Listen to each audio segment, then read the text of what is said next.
If you've never deep cleaned your Glock 43 before, let me show you how. No hype, no mods, just real world maintenance that you can do right now. Now I'll be honest, I haven't carried this in almost 2 years, and it's mostly been used for testing a year ago. And like most of you, maintenance and cleaning to this gun took a back seat. That's not grime, that's rust. And hey, if you picked up a used or surplus Glock 43 recently, a deep cleaning like we're going to show you today is the first step that you should do. It clears out anything the previous owner left behind, and it gives you a chance to inspect the internals and ensure that the gun is clean, safe, and ready to go. Now you're going to want to stick around to the end of the video because I got a surprise for you. Just going to have to wait to see what that is. So now it's time to clear the bench and break this thing down, starting with the field strip.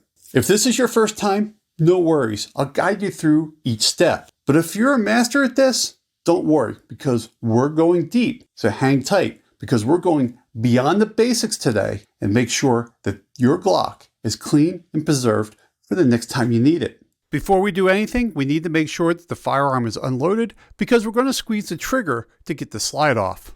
Now you need to find the slide lock, which is on both sides of the frame. Now you're going to grab your Glock in an underhand position like this with your thumb underneath the beaver tail. From here, you're going to squeeze your fingers until the slide unlocks. There's a noticeable click when the slide unlocks. Now with your other hand, you're going to pull both sides of the slide lock down and then release the slide. Now squeeze the trigger and pull the slide from the frame. Now we're going to focus on the underside of the slide and remove the recoil spring assembly. We'll simply push in from the rear and then up and then remove the recoil spring assembly. There's no maintenance that we need to do on the recoil spring assembly. We'll just wipe it down and do a light coat of oil on it to make sure that it is ready to go. Now we can pull the barrel from the slide. Simply push the barrel up, grab it by the lug, and pull it out of the slide. We've now field stripped the Glock 43 and we're ready to start doing some deep cleaning. I ran a board cam through this barrel and we can see some surface rust and some fouling. This is nothing that deep cleaning won't take care of. However, this barrel will need to be carefully lubed and preserved for the rest of its life. Our first step is to run a board brush through to loosen up the fouling and the rust. We'll then soak a patch with some bore solvent and then run it through the barrel. I'm going to let this sit for a few hours to let everything soak in, and then I'm going to start running dry patches through. I'll run several dry patches through until they start coming through clean. Now since we had rust in this barrel, we need to be really careful with the oils that we choose. We want something that works at a nano level. The lube from Aegis Gun Care works into the metal and does really good at removing surface rust. The rust was only surface level and didn't destroy the metal underneath. Good quality oil will preserve this barrel and keep it running for as long as I need it. So since we've had rust in the barrel, we really need to go deeper into the gun to make sure that everything else is fine. Once you find rust, usually it's somewhere else as well. The firing pin assembly comes out through the back of the slide. However, the firing pin spacer sleeve locks the rear cover of the slide in. We'll need to use our punch in order to move that forward so that we can remove the slide plate cover. Now be careful, this is under spring tension. Insert your punch between the firing pin lug and the spacer sleeve. Then rotate your slide so the muzzle side faces down. Now push down on the spacer sleeve. Then use your thumb to push the slide cover plate forward just a hair. The Depressor plunger will now clear the plate. Keep pushing forward and your thumb will catch the firing pin assembly. Then remove the plate. Now remove the internals so we can inspect and do our deep cleaning. Now use your punch and pull out the firing pin assembly. Now we can pull out the Extractor Depressor plunger assembly. This usually comes out as one piece, but mine's separated inside the slide. This is how it should look when you pull it out, but I can see that the metal rod is still pushed up against the extractor. So I'll shake my slide to get it out. Get the extractor out, we're going to need to push in on the firing pin safety. Push in on the firing pin safety and rotate your slide and your extractor should come out. If there's a lot of dirt or grime, you may need to shake this slide a few times or use your punch and just tap it out. Now we can remove the firing pin safety. Just turn your slide upside down, it should fall out. If not, just give it a few taps. Now our slide is clear except for the sights. I'm going to remove the sights to make sure there's no rust that got underneath them. We'll use a front sight tool to remove the screw that's holding on the front sight. Simply unscrew it from the bottom.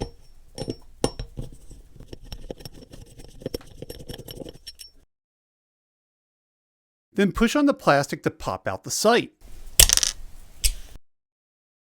Fortunately, rust didn't make it underneath the front sight. I'll use a rear sight tool to remove the rear sight so that way I can inspect for rust underneath that too. Luckily, I don't have any rust there as well. Now I'm going to turn my attention to the firing pin to make sure that's okay. I'll put the firing pin in backwards into the slide so that way it'll hold it in place so I can remove the spring.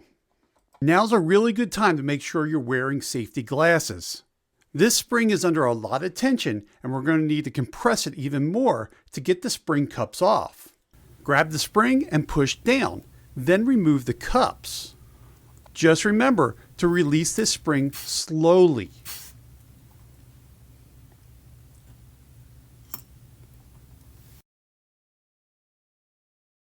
Now we can remove the spring from the firing pin. Now I can remove the firing pin from the slide and remove the spacer sleeve. So far we've been lucky. The spring and the firing pin don't seem to have any rust on it. So let's inspect the firing pin safety to make sure there's no rust there. With a slight clockwise turn, pull the spring out of the firing pin safety. Doesn't look like there's any rust on the spring or up inside the firing pin safety. The extractor rod comes off the spring with a slight counterclockwise turn and pull, as does the bearing. Now that we have all the parts disassembled, it's time to inspect them and make sure that they're clean and lubed. That way there's no rust that'll be behind. You want to be extremely careful not to over oil your parts or else you're going to create problems later on. Once again, I'm using Aegis Gun Care because it'll work its way into the metal and less is more. So therefore, I know everything is perfectly preserved and I won't have to worry about it later. I like to use a Q-tip to get into really tight spaces. That way I know that they're not over oiled and there's not any residual gunk or rust left behind. Now with everything cleaned and protected, it's time to start putting everything together and we're going to start with the firing pin. That means we need the firing pin and the spacer sleeve. We're simply going to put the spacer sleeve onto the firing pin and then put it into the back of the slide. We're going to make sure that it's a slight angle so that way we can push against that lug to get the spring back on. Now it doesn't matter which side of the spring goes onto the firing pin first. We just simply slide it on. Now the spring cups are going to lock into this groove on the firing pin. I'm going to make sure that the smaller side goes towards the firing pin lug. Carefully compress the spring, then place the spring cup into the spring so that way when the spring is released, it locks into that groove onto the firing pin.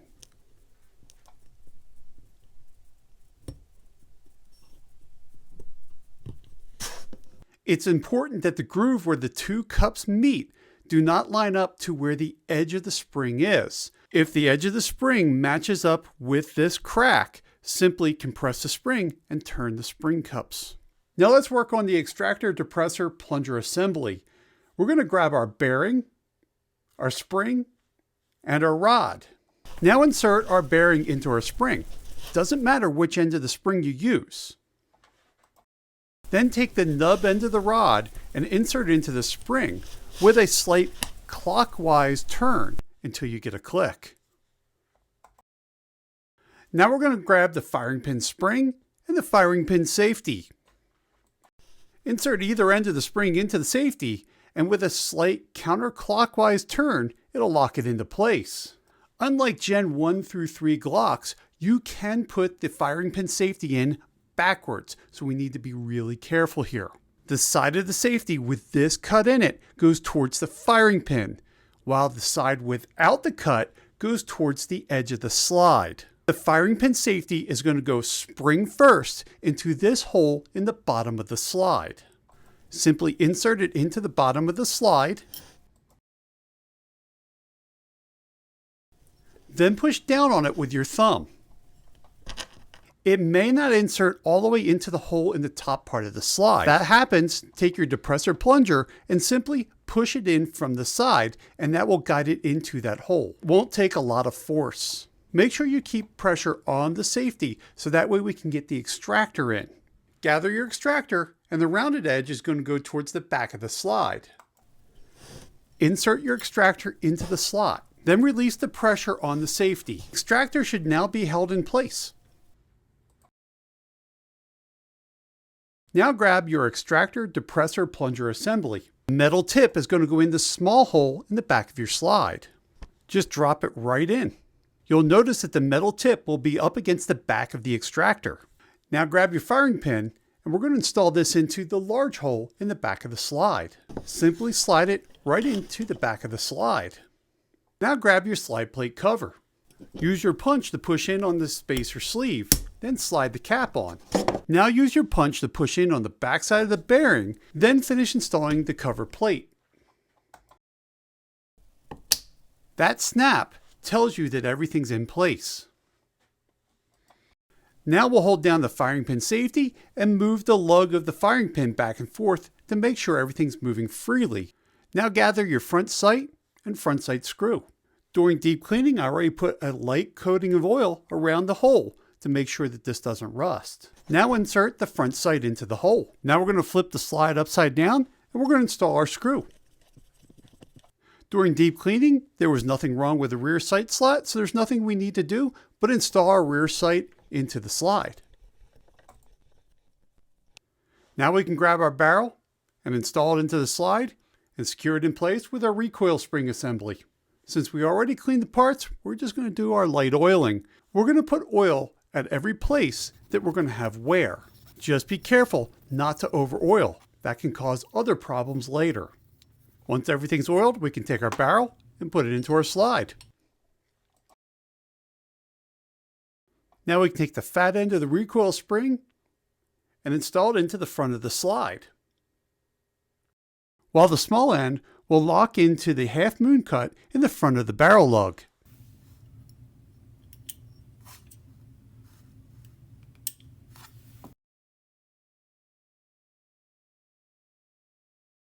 Now that we've deep cleaned our slide and put it back together, it's time to turn our attention to the frame. In order to remove the slide stop, we'll need to remove the trigger pin, and this needs to be removed from left to right.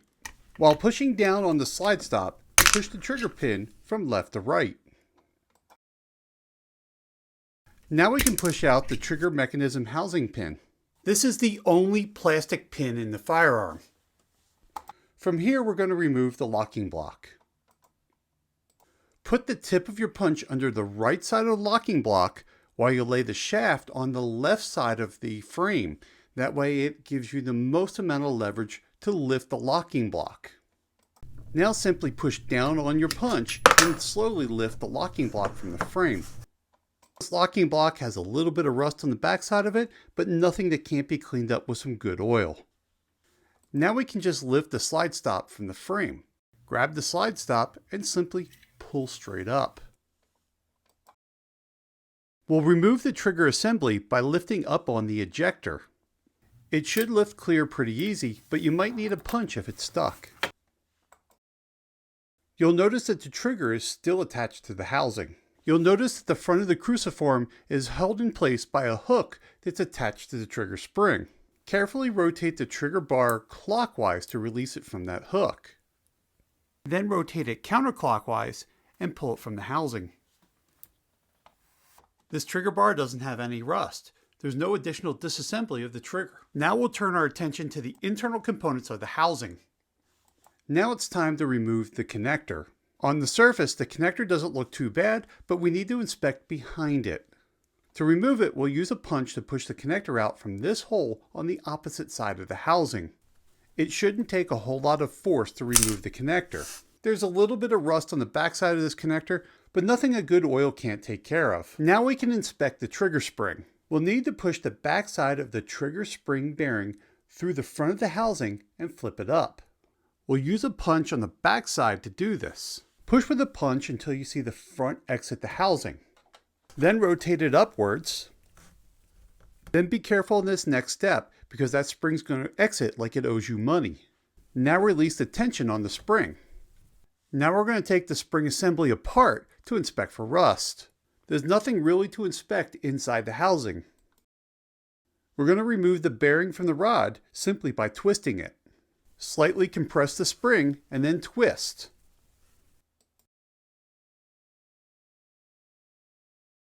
Then remove the bearing from the rod. The backside of this bearing looks pretty good. The spring looks pretty good, but if you need to replace it, simply pull it from the rod. Now it's time to inspect the slide lock and slide lock spring. The slide lock can be removed from either side. Pick one side and push down on the slide lock. The other side should remain in the up position. Slowly work the low side towards the high side. This will get it up and over the spring. Then you're going to push down on your high side to reverse your high and low side. You're going to want to keep a thumb over the middle of the frame to capture the spring after the slide lock leaves the frame. From here, we're going to simply pull the slide lock out from the frame. This slide lock is in really good condition. And then we'll remove the spring from the frame. To do this, we're going to simply just turn the frame upside down. This spring is in good condition as well. We now need to inspect the mag catch spring. Hold the frame so the mag catch doesn't move, and then use a screwdriver to move the spring over and release it from the mag catch. From here, we're going to use a pair of needle nose pliers to pull the spring from the frame. And this spring is in great condition. If for some reason you need to remove the mag catch, simply rotate the frame and it'll drop free. There's nothing left in the frame, so now it's time to start doing our deep cleaning process. Now we can clean all the parts up and then wipe them down with a really good oil to protect them and get that surface rust off the parts.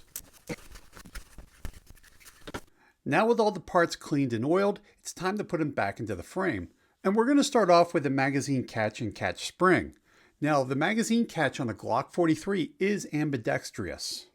So there are slots on both sides of the magazine catch for the magazine catch spring. Install your magazine catch for your preferred hand. For me, I'll be installing it right-handed. If you're installing it left-handed, you're going to do the exact same procedure just from the other side of the frame. Once the magazine catch is installed, we'll install the magazine catch spring. We're simply going to install it into this groove in the frame. Using some needle nose pliers, simply slide this spring into the groove. It may not go in all the way, but it should go in enough that you can let go. We can then take our punch and finish pushing it into the slot. We'll then need to seat the spring into the mag catch. Now remember, if you're doing left-handed, it's going to go the opposite direction that you're seeing here.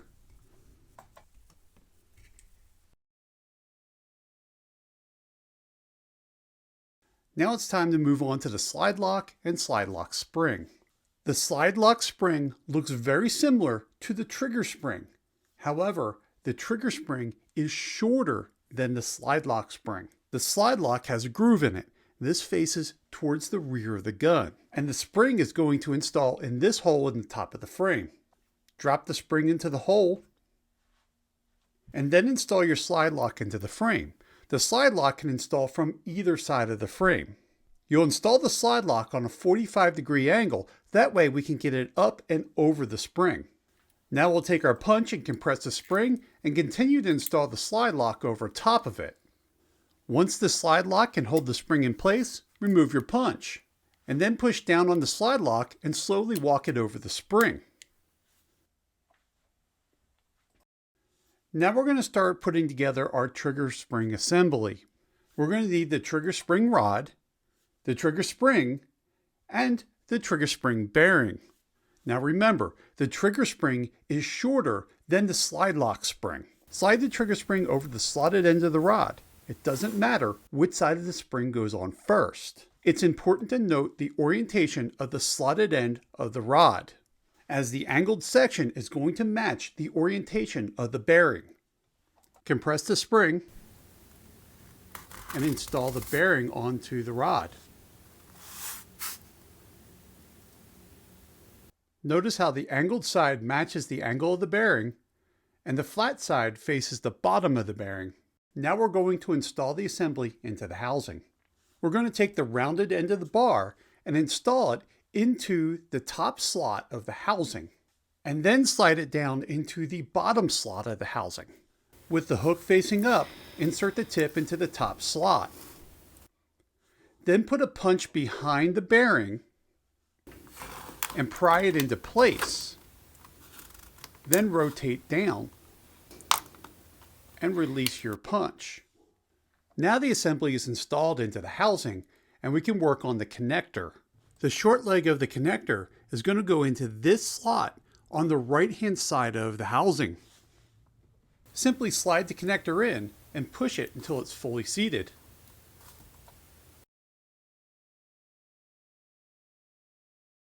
Now it's time to install the trigger. The front end of the cruciform is going to go into the hook of the bearing. Place the front end of the cruciform into the hook and then rotate the trigger into place. Rotate the trigger bar so that the back of it is under the short ledge on the connector.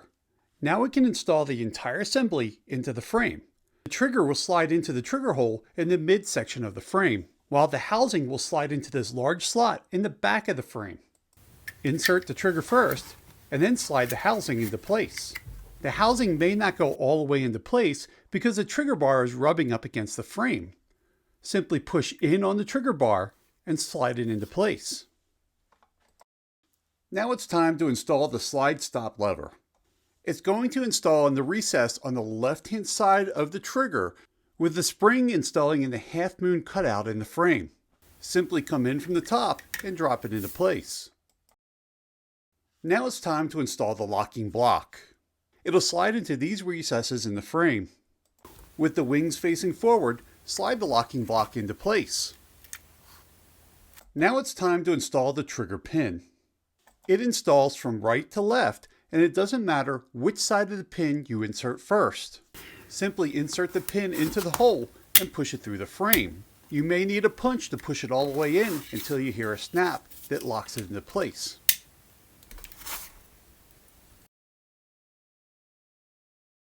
Now it's time to install the trigger housing pin, which is the plastic pin with no grooves. Simply push it into place until it's even on both sides. Now it's time to lubricate the frame. And there's only one place that we need to put lube. Place a drop of oil at the end of the trigger bar where it touches the connector. Now it's time to put our slide back onto our frame. Simply align the grooves of the slide onto the slide rails and pull back.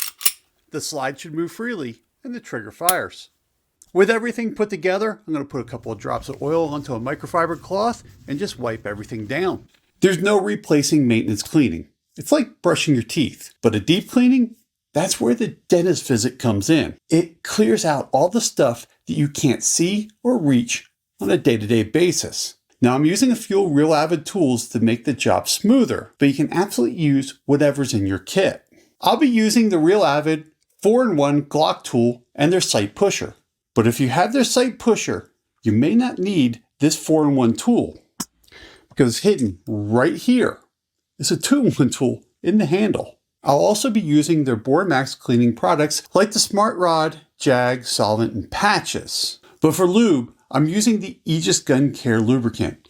It's consistent, easy to apply, less is more, and it passed my freeze test, so I trust it in all of my firearms. And of course, I'll be using a basic screwdriver, needle nose pliers, some Q-tips, and a microfiber cloth to round things off. But don't feel like you need to match this setup tool for tool. A basic punch set and any solid cleaning kit will do the trick. Odds are you already have most of what you're going to need to do this deep cleaning. So I promised that if you stuck around to the end, I'd have something special for you, and here it is. Go to trb.fyi/GLTS. Stands for Glock Troubleshooting. Free article with just about every single thing you would ever need to know about troubleshooting a Glock. If you're watching on YouTube, click that video right there.